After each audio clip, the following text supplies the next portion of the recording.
तो retired principal और retired जिला शिक्षा अधिकारी ने भी ताल ठोकी है पानीपत के शहरी विधानसभा से। सरोजबाला गुर जो है वो इनेलो और बसपा की साझेदार में गठबंधन में वो चुनाव जो है लड़ रही है। पानीपत के लिए क्या विजन है वो भी उनसे बातचीत करेंगे, लेकिन फिलहाल तस्वीरें आप लोग देख रहे हैं, यज्ञ हो रहा है और नए चुनावी कार्यालय का उद्घाटन जो है पानीपत के तहसील कैंप चौक के ऊपर जो है नए कार्यालय का उद्घाटन किया जा रहा है। गणमान्य लोग जो है यहाँ पर पहुंचे हैं और इनेलो के जितने भी पदाधिकारी हैं वो आप देख सकते हैं लाइव तस्वीरों में, वो लोग पहुंचे हुए हैं और विजन लेकर चली हैं। शिक्षा के स्तर को ऊंचा उठाने के लिए चली हैं, महिलाओं की सुरक्षा को लेकर बात कर रही हैं और शहर में और क्या वादे जो है सरोजबाला गुर कर रही हैं, बातचीत करवाते हैं। लेकिन उससे पहले अपील है कि इस वीडियो को भी शेयर करें और चुनाव की लगातार अपडेट के लिए आप वॉइस ऑफ पानीपत के साथ जुड़े रहिए।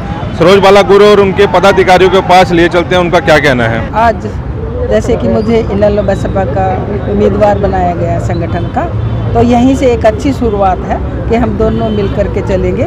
विजन हमारा ये है कि शहर में मैं देखती हूँ, यहाँ लगभग 29-30 साल से रह रही हूँ और इसमें दिक्कतें मैंने बिल्कुल नज़दीक से देखी हैं। कल ही मैं देख रही कि कचरा आज तक उसका निदान नहीं हुआ, जैसे जाम की समस्या है और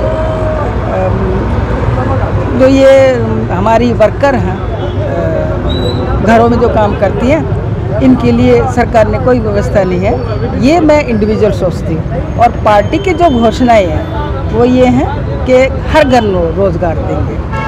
अगर बच्चे को रोज़गार नहीं मिलती तो 21,000 रुपये उनको रोज़गार भत्ता दिया जाएगा। अब बात करूँ मैं एम्प्लॉय की, तो ओल्ड पेंशन स्कीम जो कि कांग्रेस ने बंद करी थी, अब वादे करते कि हम दोबारा शुरू करेंगे। हम पहली कलम से उनको शुरू करेंगे जब हमारी सरकार आएगी। वृद्धावस्था पेंशन जैसे आपको सबको पता है कि तब देवीलाल जी ने 35 साल पहले 100 रुपये से शुरू की थी और जिसकी आज वैल्यू कम से कम 7,000 होनी चाहिए। तो जैसी सरकार आती है तो पहली कलम से 7,500 रुपये जो है वृद्धावस्था की पेंशन होगी। प्लाट दे दिए जाते हैं गरीबों को 100-100 गज के, लेकिन ना उनकी रजिस्ट्री होती, कब्जा देना तो दूर की बात है और मकान बनाना और भी मुश्किल आज के महंगाई में। तो हम ये है, हमारी जो संगठन की जो नीति है वो ये कहती है कि हम प्लाट भी देंगे, कब्जा भी दिलाएंगे और साथ में ताऊ देवलाल योजना के तहत उनको मकान बनाने में भी सहायता देंगे। तो ये सभी हमारी जो घोषणाएँ हैं वो लागू होंगी और जन जन तक पहुँचेंगी। जनहित की योजनाएं हैं। अब बहनों की लगा लो, जैसे कि गवर्नमेंट ने पहले कहा कि मुफ्त सिलेंडर देंगे, 500 रुपये का सिलेंडर देंगे, लेकिन हमारा गठबंधन जो कहता है कि सिलेंडर मुफ्त मिलेगा, साथ में 1100 रुपये रसोई के मिलेंगे जिसमें नमक मिर्च। दूसरा, पुरुषों के लिए तो धर्मशाला है, चौपाड़ है, बैठने की जगह है, लेकिन हमारी बहनों के लिए तो अलग से कोई नहीं है। तो जैसी सरकार आती है महिलाओं के लिए सत्संग भवन बनाया जाएगा। अच्छा, आपके सामने दो धुरंधर पार्टियां हैं, कांग्रेस है, बीजेपी मजबूत है, दोनों कैसे पार कर? दरअसल बीजेपी का तो बिल्कुल ही रुझान खत्म है, वो तो आउट है और कांग्रेस की कोई ऐसी वो है नहीं जिसके आधार पे लोग उसको वोट दें। कांग्रेस ने OPS बंद करी, ओल्ड पेंशन जैसे एम्प्लॉय का था, आज वो कहता है कि हम शुरू करेंगे। 100 जो गज के जो प्लाट देने थे, रजिस्ट्री जो करवानी थी, वो भी आज तक पेंडिंग पड़ी, कब्जे तक नहीं दिलवाए। तो ये मतलब बीजेपी जो है झूठे दावे करती है। आज नई नाम बदल दिया, सड़क का नाम बदल दिया, एयरपोर्ट का नाम बदल दिया और कहीं का नाम बदल दिया और नई चीज़ शुरुआत करती है। अभी आप देखो कंस्ट्रक्शन जो चल रही है अयोध्या, सब माथा टेक रहे हैं, उसकी दीवार बह गई, कुछ भी टाइम नहीं लगा। और तो और शिवाजी मराठा का जो स्टेचू था वो गिर गया, माफ़ी मांग रहे हैं हमारे प्रधानमंत्री। कितनी बड़ी शर्म की बात है। तो मैं तो ये कहती हूँ कि बीजेपी वाले जब बिल्डिंग बनाते हैं तो उसके ऊपर टूटने की भी डेट लिख के। दूसरा ये है कि मैं जैसे लालबत्ती स्कूल में मॉडल संस्कृति स्कूल की प्रिंसिपल रही, इतनी अच्छी बिल्डिंग थी। हमने साइंस म्यूजियम स्टेट में नंबर 1 पे बनाया था, मैंने शुरू किया था क्योंकि मैं वहाँ प्रिंसिपल थी। बच्चे भी 4000 वहाँ पे पर ईयर पढ़ते थे, सबसे क्वालिटी वाइज वहाँ पे अच्छा था। आज वह बिल्डिंग पता नहीं किस तरह की बनाई जा रही है, मुझे तो डर लगता कि बच्चे वहाँ पे बैठेंगे।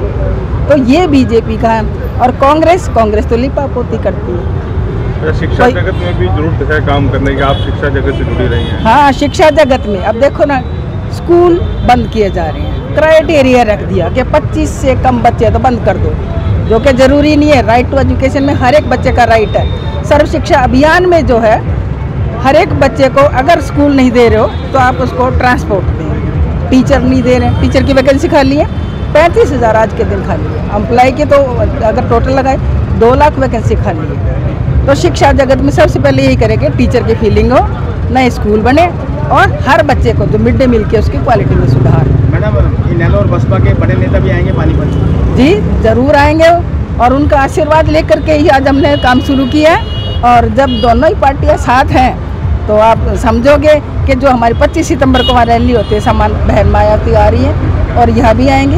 हमारी पूरी कोशिश है कि हम घर घर पहुँचेंगे और हमारा जो एजेंडा है, जो घोषणा है, वो हर घर तक हम पहुँचाएंगे और बताएंगे कि हमारी स्कीम क्या है। और जो हमारे घोषणाएँ हैं, चाहे बीजेपी हो चाहे कांग्रेस हो, उनसे सबसे अच्छी इंडियन नेशनल लोकदल और बहुजन समाज पार्टी का ये गठबंधन 2 दिलों का गठबंधन है।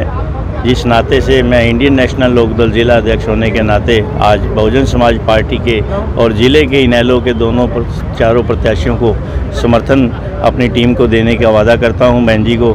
और हम चाहते हैं कि बहुजन समाज पार्टी के भी ज़्यादा से ज़्यादा प्रत्याशी हमारे में जीत के आएँ, ताकि आने वाले समय में इनेलो और बसपा की पूर्ण बहुमत से सरकार बने।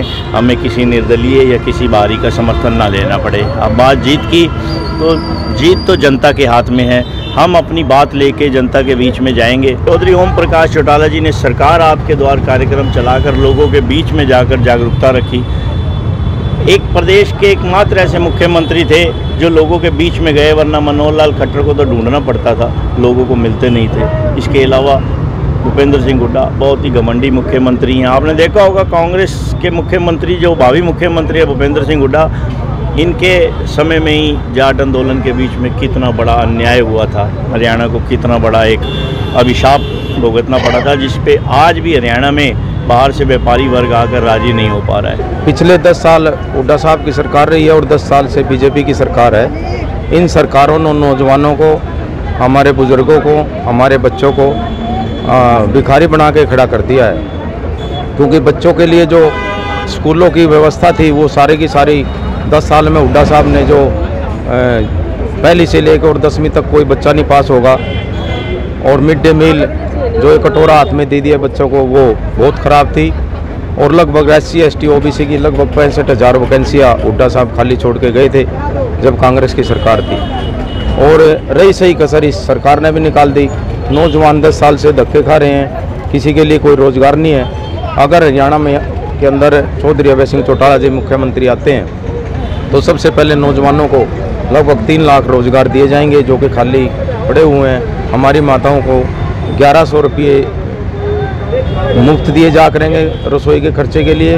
और 1 सिलेंडर की व्यवस्था फ्री में हर 1 तारीख को करेगी सरकार आते ही। तो हमारी जो BSP और इनेलो का जो गठबंधन हुआ है, तो उसमें हमारी जो सीट है सिटी की, वो बहन सरोज बाला गुरजी को मिली है, जिसका चुनाव निशान हाथी रहेगा।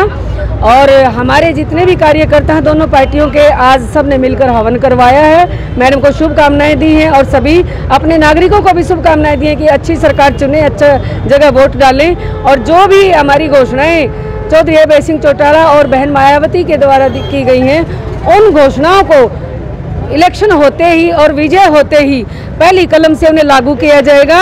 और सबसे मेरा यही निवेदन है कि बसपा और इनेलो के गठबंधन के सरकार को मजबूत बनाएं और बहन सरोज बाला गुर के भी हाथों को मजबूत करें वोट दे करके। मैं तो इतना ही कहूँगी कि महिलाओं के लिए सभी ने योजनाएं चलाई हैं, लेकिन बहन सरोज बाला गुर का अलग ही लक्ष्य है कि वो महिलाओं के लिए, लड़कियों के लिए, बेटियों के लिए पहले भी लड़ती रही और आगे भी लड़ेंगी। और मेरा सभी से अंत में यही निवेदन है, ज़्यादा न कहते हुए, कि सब ने मिलकर हाथी के चुनाव चिन्ह का बटन दबाना है और बहन सरोज बाला गुर को विजयी बनाना है। क्योंकि इस सरकार में बेटी बचाओ बेटी पढ़ाओ का नारा मोदी जी ने पानीपत से शुरुआत की थी। आप देखते हो कौन से जिले में, हिमाचल देख ले, दिल्ली देख ले, कहीं भी लड़कियां औरत सुरक्षित नहीं है। दूसरा मुद्दा यह है, मैं ज़्यादा नहीं बोलूँगी, दूसरा मुद्दा यह है बेरोजगारी। अगर हमारा देश माए अपने लालों को जमीन बेच करके विदेश में कूच के लिए भेज रही हैं, इससे बड़ी विडम्बना हमारे लिए क्या हो सकती है। हमारा बच्चा शहर तक भी आता है ना, तब भी कलेजे पे हाथ रख के ये पूछते हैं हम, बेटा कहाँ गया था, इतनी देर लगा दी। हमारी मजबूरी देखो बीजेपी ने क्या कर दी। हम अपने बच्चों को विदेश भेज रहे कमाने के लिए, इतनी बेरोजगारी है। और महिला ये जो सवेरे उठते ही सिलेंडर, चाय पत्ती और दूध सब कुछ इतनी महंगाई बढ़ा दी है। महंगाई इतनी चरम सीमा पर है कि आम आदमी का गुजारा होना बिल्कुल मुश्किल हो गया है।